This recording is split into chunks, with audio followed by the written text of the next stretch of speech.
We have to talk about the cast. We have Yeah. Selena Gomez and Vanessa Hudgens, these Disney stars that you brought into the film. Yeah. And they've said in interviews that they kind of craved making some sort of rated R raunchy movie.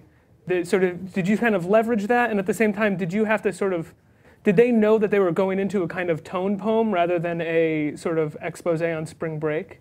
Yeah, I mean, they'd seen my films before, and I spoke to. I don't really try to convince people, but I just kind of, you explain what you want to do. You kind of get familiar with the things that I've done before in the past, and I think they were excited by, the idea of playing characters, pushing themselves into something more kind of graphic and extreme, and going for it. I was surprised and happily surprised that they were so bold and willing to do it. There's this classic story that I remember hearing about Boogie Nights, which was that like halfway through the film, Mark Wahlberg was shown a thong that he had to wear, and he went up to Paul Thomas Anderson and said, "I'm not wearing this," and Paul Thomas Anderson pulled out the script and was like, "Yes, you are. It's in the contract." Right. Did you ever have moments on set with them where they were like, "Look, Harmony, I know we said maybe we'd do this, but this feels a little too uncomfortable for me"? I mean, maybe at some points, but not really. It wasn't like that. It was even because I went over. We rehearsed for so long before, and I kind of really, explained to them that anything could happen, and you have to be open to it. And once I understood the characters and the world, and that it's a movie and all that stuff, there were really no mistakes. It was just